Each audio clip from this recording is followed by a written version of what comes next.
अमित शाह जी को कि वो अपने जनता से संबोधन करे और दिल्ली से अपना आशीर्वाद। श्री अमित शाह जी। आज इस पवित्र कार्यक्रम में उपस्थित श्रीमान मनोज सिन्हा जी, माननीय उपराज्यपाल जम्मू कश्मीर संघ राज्य क्षेत्र के, श्री तेजस्वी सूर्या युवा सांसद बेंगलुरु लोकसभा के, डॉक्टर वी.आर. गौरीशंकर, श्री मुकुंदानंद जी ब्रह्मचारी ज्योतिर्मठ, श्री विष्णु प्रियानंद जी ब्रह्मचारी द्वारिका मठ, श्री अरविंद रैना जी भारतीय जनता पार्टी जम्मू कश्मीर के अध्यक्ष महोदय, श्री रविंद्र पंडिता जी संस्थापक सेव शारदा समिति के, ऑल सेव शारदा समिति जम्मू कश्मीर के सदस्यगण, और आज देश भर से आए हुए सभी श्रद्धालु भाइयों बहनों को मेरा नमस्कार। सबसे पहले आज मैं वर्ष प्रतिपदा का आप सभी को और पूरे देशवासियों को बहुत मन से शुभकामनाएं देना चाहता हूं। आज ही के दिन हम सबका नया वर्ष शुरू होता है और उसी नए वर्ष के शुभ दिन पर आज पुनः निर्मित माता शारदा का मंदिर की अब आज से श्रद्धालु को लिए खोल दिया गया है। ये संपूर्ण भारत के श्रद्धालुओं के लिए बहुत शुभ संकेत है। अब मां शारदा की कृपा संपूर्ण भारतवर्ष पर अविरत रूप से युगों युगों तक यहां से वितरित होती रहेगी। मैं आज यहां पर आ तो नहीं पाया हूं आप लोगों के साथ, परंतु निश्चित रूप से जब भी मैं जम्मू कश्मीर आऊंगा, मेरे दौरे की शुरुआत मैं पुनः निर्मित माता शारदा देवी के मंदिर में शीश झुकाकर ही करूंगा। आज यहां पर श्रद्धेय संतों और ब्रह्मचारियों की उपस्थिति में ये जो एक छोटे से कार्यक्रम में मां शारदा के मंदिर को लोगों के लिए खुला मुका रखा जा रहा है, वो एक नए युग की शुरुआत है। यह केवल माता शारदा देवी जी के आशीर्वाद और हम सबके समुचित प्रयास से ही संभव हो पाया है। इसलिए मैं श्री रविंद्र पंडिता जी और इसके लिए संघर्षशील सभी श्रद्धालुओं को बहुत बहुत शुभकामनाएं और अभिनंदन देना चाहता हूं कि इतने सालों का आपका संघर्ष आज परिणाम लेकर आया है। मित्रों, आज डॉक्टर हेडगेवार जी आरएसएस के संस्थापक की जन्मतिथि है और महान स्वतंत्रता सेनानी सूर्य सेन जी की भी जन्मतिथि है।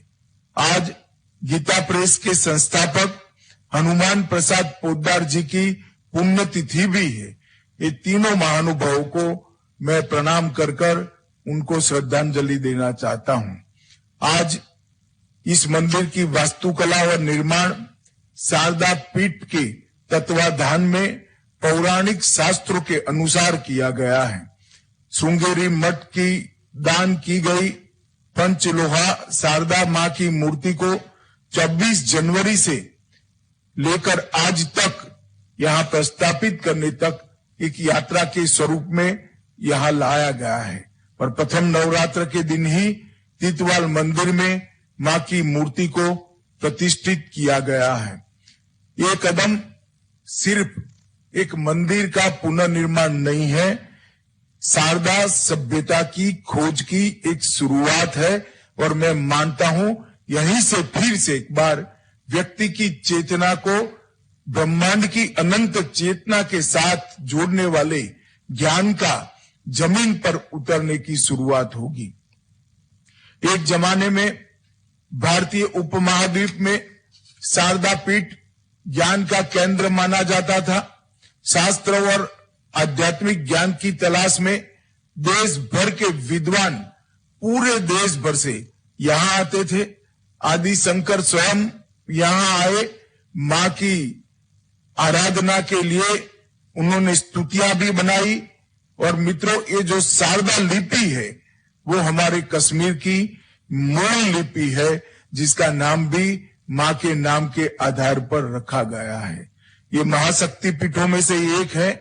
हमारी कथाओं के अनुसार सती का दाहिना हाथ यहाँ पर गिरा था और सागर मंथन के बाद जो अमृत निकला वो भी देव की कृपा से मैना यहीं पर लेकर आई थी। उसमें से जो 2 बूंद गिरी वो यहाँ पर मूर्ति के रूप में प्रस्थापित की गई। ऋषि सांडिल्य के एक खोज को आज फिर से एक बार श्रृंगेरी पीठ के विद्यमान शंकराचार्य जी की कृपा से आज पूरा देश मूर्तिमंत होते हुए देख रहा है। ये हम सब सनातन धर्म के अनुयायियों के लिए बहुत गर्व और संतोष का विषय है। मित्रों, आज यहाँ पर जब सभी भक्त आए हैं, रविंद्र पंडिता जी ने कहा है कि करतारपुर कॉरिडोर के पेटर्न पर शारदा पीठ को भी जल्दी से यात्रा के लिए खोल दिया जाए। भारत सरकार निश्चित ही इस दिशा में प्रयास करेगी, इसमें कोई दो राय नहीं है। परंतु मैं एक बात कहना चाहता हूं कि मोदी जी के प्रयास से कश्मीर में धारा 370 हटने के बाद जो शांति प्रस्तापित हुई है, इसने घाटी को और जम्मू को फिर से एक बार अपनी पुरानी परंपराओं की ओर, पुरानी सभ्यता की ओर, गंगा जमनी तहजीब की ओर ले जाने का काम किया है। जम्मू कश्मीर में सामाजिक और आर्थिक परिवर्तन की प्रतिबद्धता के अनुरूप सरकार ने संस्कृति के पुनरुद्धार सहित जम्मू कश्मीर के सभी क्षेत्रों में पहल की है। इसके तहत 123 चिन्हित स्थानों का व्यवस्थित रूप से जीर्णोद्धार और उनकी मरम्मत का काम चल रहा है।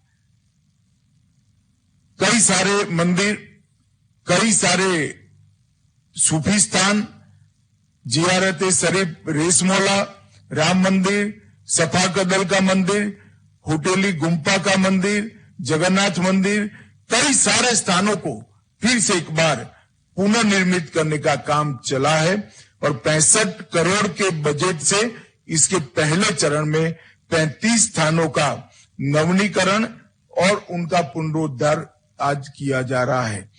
75 धार्मिक स्थानों को और सूफी संतों के स्थानों को पहचान कर 31 मेगा सांस्कृतिक कार्यक्रम भी आयोजित किए गए हैं और हर जिले में 20 सांस्कृतिक उत्सव भी आयोजित किए गए हैं। इससे हमारी पुरानी विरासत फिर से एक बार पुनर्जीवित करने में हमें बहुत मदद मिलेगी। आज यहाँ पर जम्मू कश्मीर के राज्यपाल श्रीमान मनोज सिन्हा जी उपस्थित हैं। मैं इनको बहुत बहुत साधुवाद देना चाहता हूं, क्योंकि इन्होंने जिस शिद्दत के साथ जम्मू कश्मीर में मोदी जी की सारी योजनाओं को जमीन पर उतारने का काम किया है, वो प्रशंसनीय है। सारी फ्लैगशिप योजनाएं, स्वच्छ भारत मिशन, प्रधानमंत्री आवास योजना, प्रधानमंत्री आवास योजना शहरी, जल जीवन मिशन, आयुष्मान भारत योजना, स्मार्ट सिटी, पोषण अभियान, मातृवंदना योजना, राष्ट्रीय स्वास्थ्य मिशन, ढेर सारी योजनाओं को जमीन पर उतारा गया है। और सबसे बड़ी बात है, मोदी जी के नेतृत्व में सिन्हा जी ने जम्मू कश्मीर में औद्योगिक निवेश को लाने में भी बहुत बड़ी भूमिका अदा की है। मैं इस सब के लिए जम्मू कश्मीर प्रशासन और उसके मुखिया उपराज्यपाल महोदय को बहुत बहुत साधुवाद और बधाई देना चाहता हूं। मित्रों, आज एक छोटे से कार्यक्रम से जो शुरुआत हुई है, मैं मानता हूं कि आदि शंकर के समय में स्थान की जो भव्यता थी, वो भव्यता हम सब मिलकर वापस ले आएंगे। मां शारदा की उपासना का, मां शारदा की प्रेरणा से मिले हुई चेतना की जागृति का ये स्थान सालों सालों तक, युगों युगों तक भारतवर्ष में केंद्र बना रहेगा, इसकी मुझे श्रद्धा है। फिर से मैं एक बार श्रृंगेरी पीठ के अभी के शंकराचार्य के श्री चरणों में प्रणाम कर उनसे आशीर्वाद मांगकर उनका धन्यवाद कर मेरी बात को समाप्त करता हूं।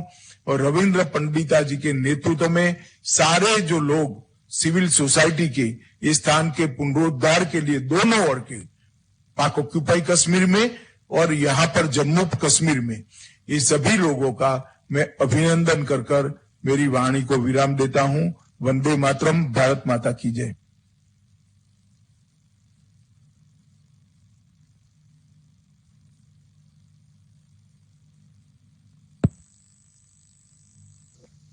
हमारे गृह मंत्री जी मनोज सिन्हा जी